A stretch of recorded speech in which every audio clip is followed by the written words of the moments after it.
దేవుని వాక్యాన్ని చదువుకుందాం. కీర్తనల గ్రంథం 34వ కీర్తన మొదటి వచనాన్ని మొదటి నుంచి 3 వరకు చదువుకుందాం. 1, 2, 3 నాతో కలిసి అందరూ చదవండి. కీర్తనలు 34 మొదటి నుండి 3 చరణాలు. నేను ఎల్లప్పుడూ యెహోవాను సన్నుతించెదను, నిత్యము ఆయన కీర్తి నా నోట ఉండును. యెహోవాను బట్టి నేను అతిశయించుచున్నాను, దీనులు దానిని విని సంతోషించెదరు. నాతో కూడి యెహోవాను ఘనపరచుడి, మనము ఏకముగా కూడి ఆయన నామమును గొప్ప చేయుదము. తలలు వంచండి, ప్రార్థన చేసుకుందాం. ప్రేమమయుడా మా ప్రియ పరలోకపు తండ్రి, మరొక నూతన ప్రభు దినాన్ని మా జీవితాల్లో మీరు అనుగ్రహించినందుకు మీకెన్నో వందనాలు, స్తోత్రాలు చెల్లిస్తున్నాం నాయన. చదవబడిన లేఖన భాగాలను బట్టి వందనాలు. మీరేమై ఉన్నారో, మా జీవితాల్లో ఎలాంటి గొప్ప కార్యాలు చేశారో ఆ విషయాలన్నీ మేము ధ్యానించుకొని నిన్ను స్తుతించి ఆరాధించే భాగ్యం మాకిమ్మని, తీసుకొచ్చిన ప్రతి బిడ్డను బట్టి వందనాలు. ఇంకా సిద్ధపడుతున్న వారిని త్వరపెట్టి నడిపించమని నజరేయుడైన యేసు నామములో అడిగి వేడుకుంటున్నాం తండ్రి, ఆమేన్. ప్రభునందు ప్రియమైన సహోదరి సహోదరులారా, మరి కీర్తనల గ్రంథంలో దావీదు రాసినటువంటి కీర్తనలు చాలా ఉన్నాయి. అయితే ప్రతి కీర్తన కూడా ఆయా సందర్భాల్లో రాయబడినటువంటి కీర్తనలు. మరి 34వ కీర్తన ఏ సందర్భంలో రాయబడిందో మనం చూద్దాం. పైన చిన్న చిన్న అక్షరాలతో ఉంది. దావీదు అబీమెలెకు ఎదుట వెర్రివాని వలె ప్రవర్తించి అతని చేత తోలివేయబడిన తరువాత రచించిన కీర్తన. మరి ఈ సంఘటన ఎక్కడ రాయబడింది? 1వ సమూయేలు 21వ అధ్యాయంలో ఈ సంఘటన రాయబడింది. చూద్దాం, చూడండి. మొదటి సమూయేలు గ్రంథం 21వ అధ్యాయం 10వ వచనం నుండి 15 వచనాల్లో ఈ సంఘటన రాయబడింది. 10వ వచనం చదువుతున్నాం. సమూయేలు మొదటి గ్రంథం 21వ అధ్యాయం 10వ వచనం. అంతటా దావీదు సౌలునకు భయపడినందున ఆ దినముననే లేచి పారిపోయి గాతు రాజైన ఆకీషు వద్దకు వచ్చాను.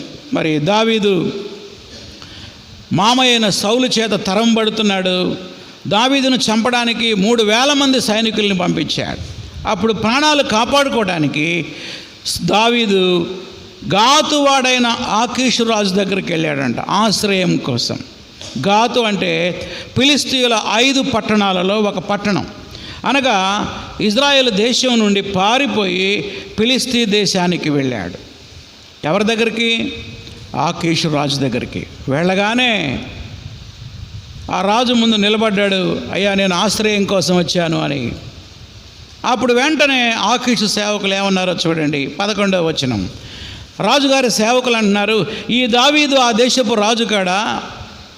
ఆ రోజు వారు నాట్యమాడుచు గాన ప్రతిగానములు చేయుచు సౌలు 1000 కొలది హతము చేశాను, దావీదు 10,000 కొలది హతము చేశానని పాడిన పాటలు ఇతని గురించినవే కదా అని అతన్ని బట్టి రాజుతో మాట్లాడగా, ఈ సేవకులు అంటున్నారు, ఏంటి రాజుగారు ఈ దావీదుకి ఆశ్రయం ఇచ్చారేంటి? ఎవరి దావీదు? ఆ దేశాన్ని పరిపాలించే రాజు కదా. ఈ దావీదు ఎవరు? మన గాతువాడైన గొలియాతుని చంపిన యుద్ధ వీరుడు, వీడు శత్రువు మనకి. అంతేకాదు, ఈ దావీదు గొలియాతును చంపినప్పుడు ఇజ్రాయేలు కన్యకులు పాటలు పాడారు, గుర్తుందా మీకు? సౌలు 1000 కొలది, దావీదు 10,000 కొలది హతము చేసినని. ఆ శత్రువైన దావీదుకి మీరట్లా ఆశ్రయం ఇచ్చారు సార్ అని ఆకీషు సేవకులు రాజుకు చెప్పారు. ఇప్పుడు దావీదు భయపడిపోతున్నాడు. ఇప్పుడు ఏమైంది పరిస్థితి? రాజు దావీదుని ఏం చేస్తాడు? చంపేస్తాడు. ఒక నుండి సౌలు నుండి భయం, ఇప్పుడు ఆశ్రయం కోసం రాజుగారి కోటలోకి వస్తే ఇక్కడ సేవకులు చెప్పిన మాటను బట్టి రాజుగారు ఇప్పుడు చంపేటట్టున్నాడు. చూడండి 12వ వచనంలో ఎంత భయపడుతున్నాడు. దావీదు ఈ మాటలు తన మనసులో ఉంచుకొని గాతు రాజైన ఆకీషునకు బహుభయపడాను. 10వ వచనంలో సౌలుకు భయపడ్డాడు. 12వ వచనంలో ఆకీషు రాజుకు బహుగా భయపడ్డాడు. ఏం చేయాలో అర్థం కానప్పుడు ఆయనకు ఒక ఆలోచన వచ్చింది. చూడండి 13వ వచనం.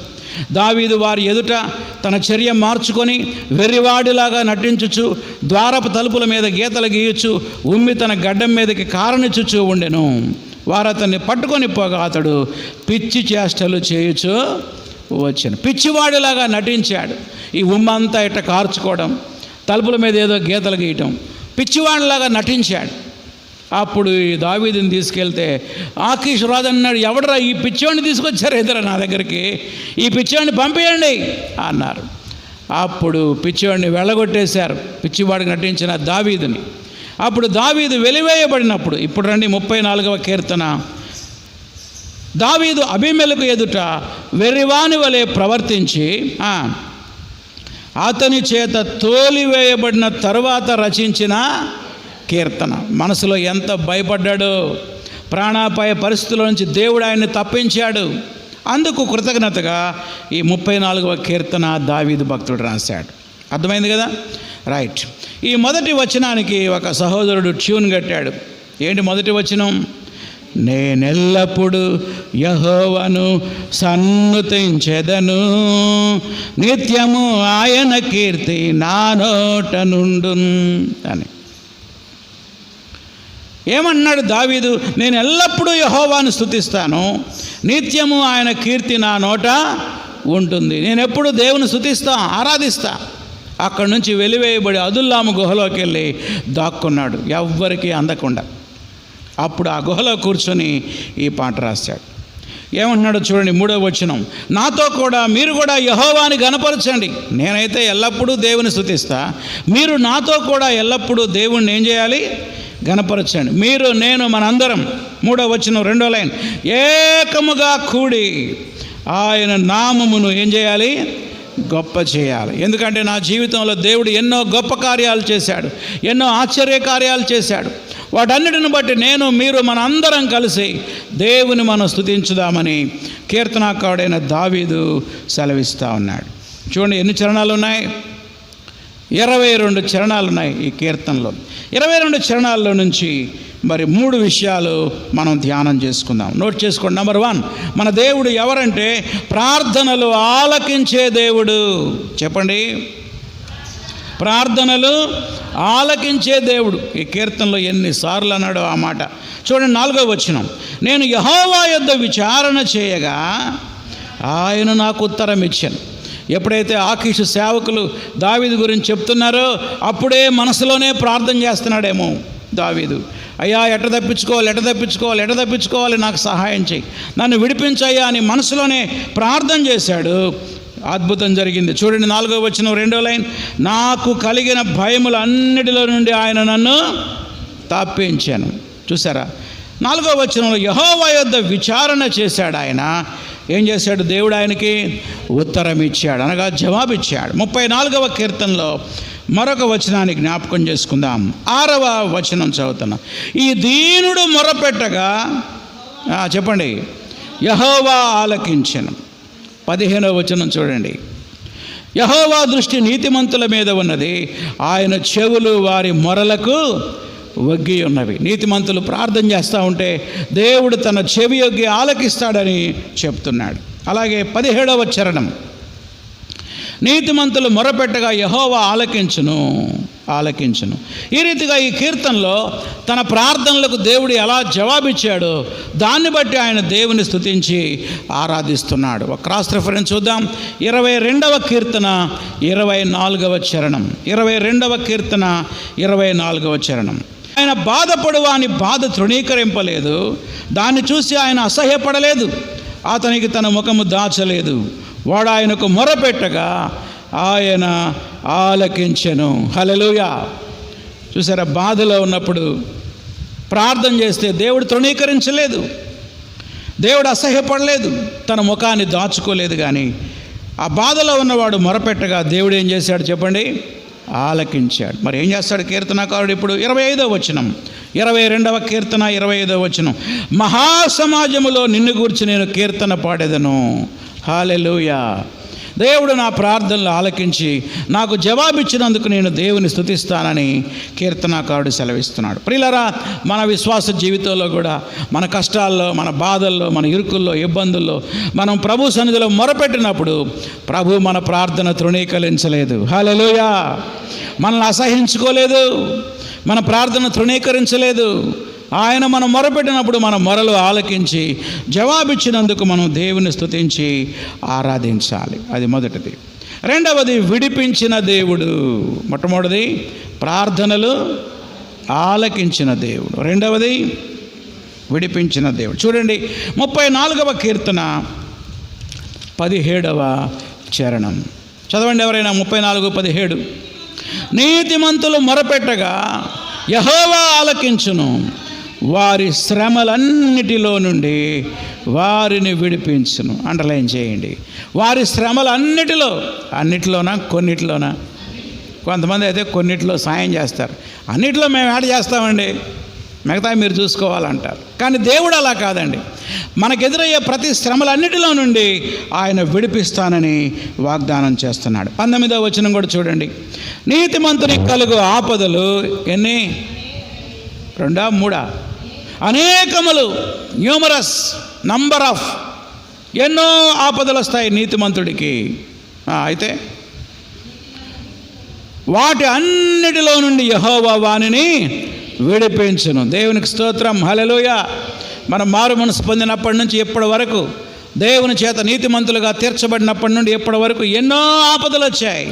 ప్రతి ఆపద నుండి దేవుడు మనల్ని ఏం చేశాడు? విడిపించాడు.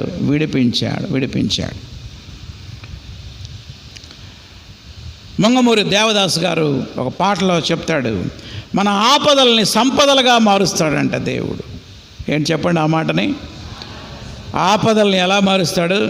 సంపదలుగా దేవుడు మారుస్తాడు. ఆపదల నుండి విడిపించి అదే ఆపదని ఒక సంపదలాగా దేవుడు మార్చాడని మంగమూరి దేవదాసు గారు ఒక పాటలో రాస్తాడు. నిజమే, మన జీవితంలో ఎదురయ్యే ప్రతి ఆపద నుండి దేవుడు మనల్ని విడిపించి మనల్ని గొప్ప చేశాడు. దాన్ని బట్టి మనం దేవుని స్తుతించి ఆరాధించాలి. యోబు గ్రంథం 6వ అధ్యాయం 19వ వచనాన్ని జ్ఞాపకం చేసుకుందాం. చదవండి ఎవరైనా. యోబు గ్రంథం 6వ అధ్యాయం 19వ వచనంలో ఇది యోబు భక్తుని యొక్క అనుభవం. ఏమన్నాడు చూడండి.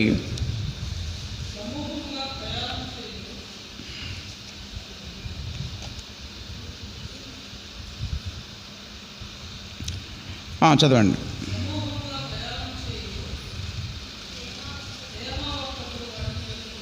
ఓకే, రెఫరెన్స్ మిస్టేక్ ఉన్నట్టుంది. అది కరెక్ట్ రెఫరెన్స్ కాదు.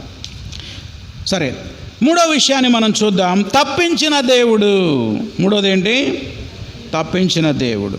మొదటిది ఆలకించే దేవుడు, రెండవది ప్రతి శ్రమ నుండి మనల్ని విడిపించే దేవుడు, మూడవది తప్పించే దేవుడు. చూడండి 34వ కీర్తన 4వ చరణం 2వ లైన్. 4వ చరణం చదవండి. నేను యెహోవా యొద్ద విచారణ చేయగా ఆయన నాకు ఉత్తరం ఇచ్చెను, నాకు కలిగిన భయములన్నిటిలో నుండి ఆయన నన్ను విడిపించెను, తప్పించెను. హల్లెలూయా. ఎన్ని భయాలండి. సౌలు చంపుతాడనే భయం, ఇప్పుడు ఆకీషురాజు చంపుతాడనే భయం. ఇన్ని భయాలు, వెనక భయమే, ముందు భయమే. ఇలాంటి భయములన్నిటి నుండి దేవుడు ఏం చేశాడంటే ఆయన్ని తప్పించాడు. 56వ కీర్తన 3వ చరణం కూడా చూద్దాం. కీర్తనల గ్రంథం 56వ కీర్తన 3వ చరణం. నాకు భయము సంభవించు దినమున నిన్ను ఆశ్రయించుచున్నాను, దేవుని బట్టి నేను ఆయన వాక్యమును కీర్తించెదను. దేవుని యందు నమ్మిక ఉంచి ఉన్నాను, నేను భయపడను. హల్లెలూయా. కీర్తనకారుని విశ్వాసం బలపడింది. నేను దేవునిలో నమ్మకం ఉంచాను, నేను భయపడను అంటున్నాడు. శరీరదారులు నన్ను ఏమి చేయగలరు? ఆ సౌలు ఏం చేయలేడు, ఈ ఆకీషురాజు కూడా ఏం చేయలేడు. చూడండి అతని విశ్వాసం ఏమైంది? కీర్తనకారుని విశ్వాసం బలపడింది. మరొక చరణాన్ని మనం చూద్దాం. 27వ కీర్తన 1 నుంచి 3 చరణాలు చూద్దాం. కీర్తనల గ్రంథం 27వ కీర్తన 1 నుండి 3 చరణాలు. యెహోవా నాకు వెలుగును రక్షణ అయి ఉన్నాడు, నేను ఎవరికి భయపడతాను? యెహోవా నా ప్రాణదుర్గము, ఎవరికి వెరతును? నా శరీర మాంసం తినుటకై దుష్టులు నా మీదకు వచ్చినప్పుడు, నన్ను బాధించే శత్రువులు నా మీదకు వచ్చినప్పుడు వారు తొట్టిల్లి కూలిరి. నాతో యుద్ధము చేయుటకు దండు దిగినను, నా హృదయము భయపడదు. అండర్లైన్ చేయండి. దండు అంటే ఏంటి? ఓ పెద్ద సైన్యం. మళ్ళీ అనరా, పెన్తో గీత గీసుకోండి ఆ మాట. ఏమంటున్నాడు? నాతో యుద్ధము చేయుటకు. చెప్పండి ఏముంది? చూడలేదా? బైబిల్ చూడలేదా? 27వ కీర్తన 3వ చరణం, నాతో యుద్ధము చేయుటకు దండు దిగినను నా హృదయం భయపడదు. 3:6 కీర్తనల గ్రంథం 3వ అధ్యాయం 6వ వచనంలో కూడా కీర్తనకారుడు ఈ విషయాన్ని తెలియజేస్తాడు. చదవండి ఎవరైనా. 3:6, 10,000 మంది దండెత్తి నా మీదకొచ్చి మోహరించినను నేను భయపడను. హల్లెలూయా. కారణం ఏంటో తెలుసా? దేవుడు ప్రతి భయము నుండి ఏం చేశాడు? ఆయన కీర్తనాకారుణ్ణి తప్పించాడు. ప్రియమైన దేవుని బిడ్డలారా, ఈ ఉదయకాలం మనం దేవుని స్తుతించి ఆరాధించాలి. ఎందుకంటే 1, ప్రార్థనలు ఆలకించిన దేవుడు, 2వది విడిపించిన దేవుడు శ్రమల నుండి, 3వది భయము నుండి మనల్ని ఏం చేశాడు?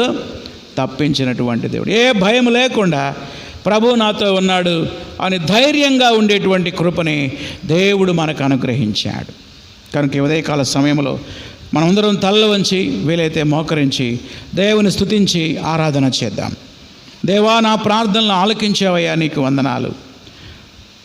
అనేక శ్రమల నుండి, కష్టాల నుండి నన్ను విడిపించావయ్యా, నీకు వందనాలు. యోబు అంటున్నాడు 6 బాధల నుండి దేవుడు నిన్ను విడిపిస్తాడని. ప్రార్థన చేద్దాం, దేవుని ఆరాధన చేద్దాం. అనేక భయాల నుండి నన్ను తప్పించావు, నీకు వందనాలని ఆయన మనం స్తుతించుదాం. ఒకరి తర్వాత ఒకరు దేవుని స్తుతించి ఆరాధించండి.